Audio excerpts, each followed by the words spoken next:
Into T1 for the leaders, and Austin Mills got a treat. The swimmer in front was in fact part of the Salisbury Tri Club relay team, placing Mills first in the main solo race. Hopefully I'll see you. Yeah. Hello, mate. Back at the swim exit, and fourth man out of the water was Jared Walbridge, from Darren Hazeldine in fifth, both solo competitors. I'll see you in a bit, guys.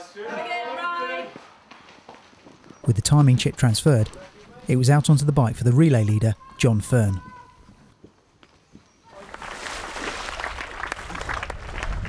As more and more competitors exited the swim, the action in transition was beginning to hot up.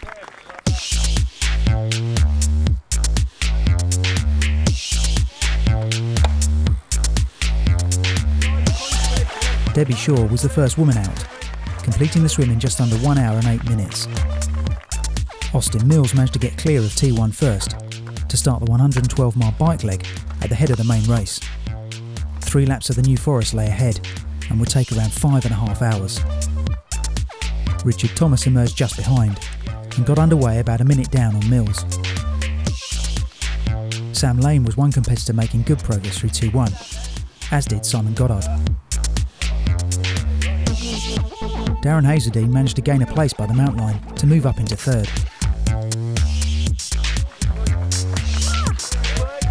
Second woman out of the water was Tanya Ray, while Debbie Shaw was already making her way out of transition.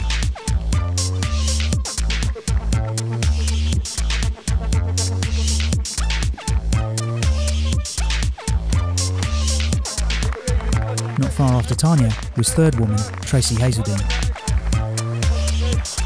Many of the triathletes taking part were first-timers, but there was one Forestman contender who had something of a history with the event. Yeah, I have. Yeah, Forestman 2008 was quite an experience. I got around the swim okay, very slow. It was a very poor swim, but managed to get out okay. Got out on the cycle ride, and I was actually going okay on the cycle ride. I'd sort of done about 107 miles in 6.5 hours, which for me was a pretty good time, and I actually felt okay. A bit tired, but I was going okay. And somehow I managed to come off the bike and actually landed in the middle of the road. So I was actually quite thankful that actually I was okay, but I did actually bang my head as I came down. So anyway, I picked myself up, put myself back together, but unfortunately I've done some damage to my bike.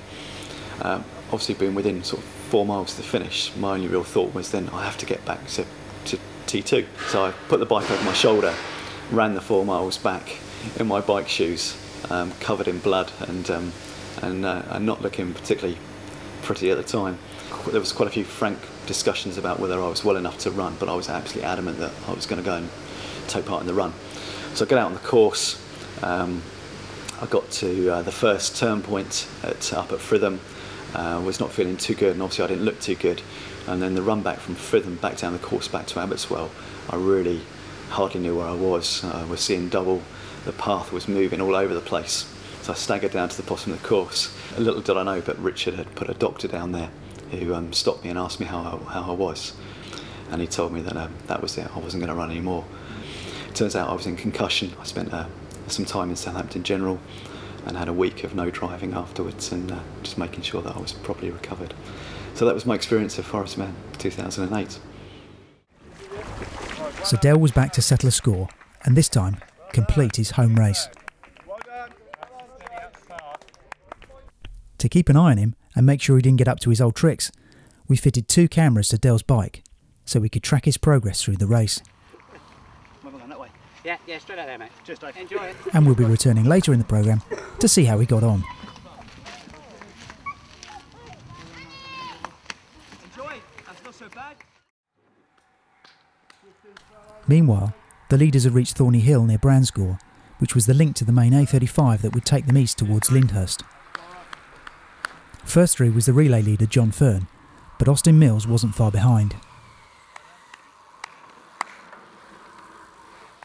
Second solo man through was Richard Thomas, followed by Darren Hazeldine in third, and just behind him, Jared Walbridge. Back at T1, now only one bike remained. Michael Baker was our struggling last swimmer, and managed to pull himself out of the lake in 2 hours and 4 minutes. Still, swimming was his worst discipline, so it could only get better from there. Out on his way towards Ringwood, and Dell was going well.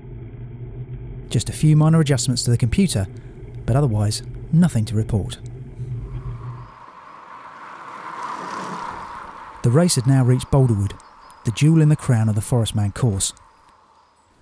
This historic ornamental drive offers both stunning woodland vistas and long steady climbs, and leads you out onto the open forest near Mogshade Hill. With ancient redwoods, firs and pines all around, Boulderwood gives off an almost Jurassic atmosphere, especially first thing in the morning. As Austin passed over the top of the climb, past the Boulderwood Deer Sanctuary, he looked comfortable and in control. Chasing him down in second was still Richard Thomas, while Jared Walbridge was pursuing him in third. Fourth on the road, but contesting the relay competition, was Sean Benfield. He had a very large gap to close, but was storming along and taking no prisoners. From Boulderwood, riders headed down under the A31 onto the northern half of the New Forest. We've mounted a mini camera at head height on a vehicle to give you a rider's eye view of the course as we go round. After the steep climb, the road narrowed and broke out onto the flat top of Bratley Plain, before a sharp right turn to head east to Ocknall Plain.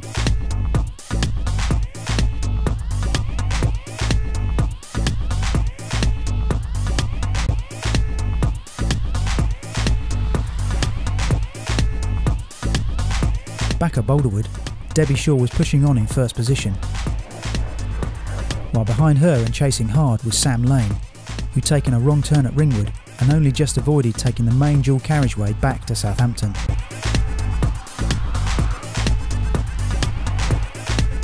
On Bratley Plain, Austin Mills was getting up good speed on the flat roads that would lead him past the feed station on Ocknall Plain to Janesmore Plain and a left turn towards Fritham.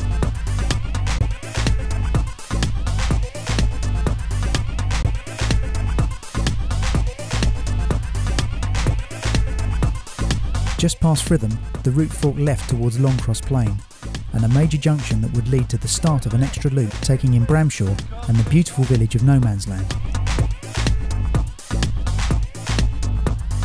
From there it was back up a long hill to rejoin the main course, but not before a sting in the tail at Piper's Weight.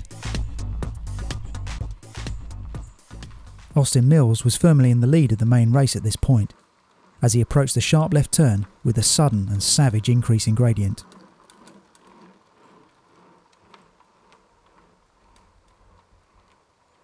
Just behind Austin were Richard Thomas and Jared Walbridge, Jared just maintaining the essential non-drafting gap.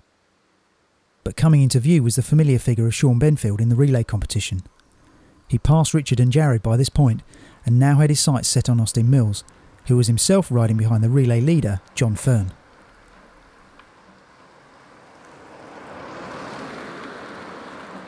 Sean made light work of the power climb, but Richard and Jared wisely took it more steadily. Once back on the main course, it was a fast undulating ride back to Sandy Balls, and a chance to really get the power down.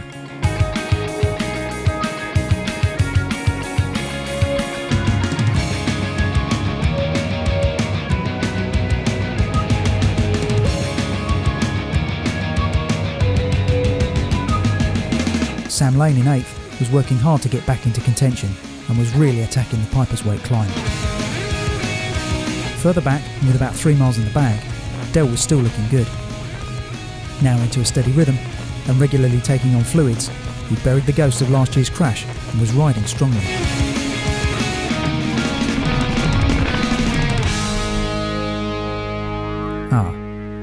Was riding strongly.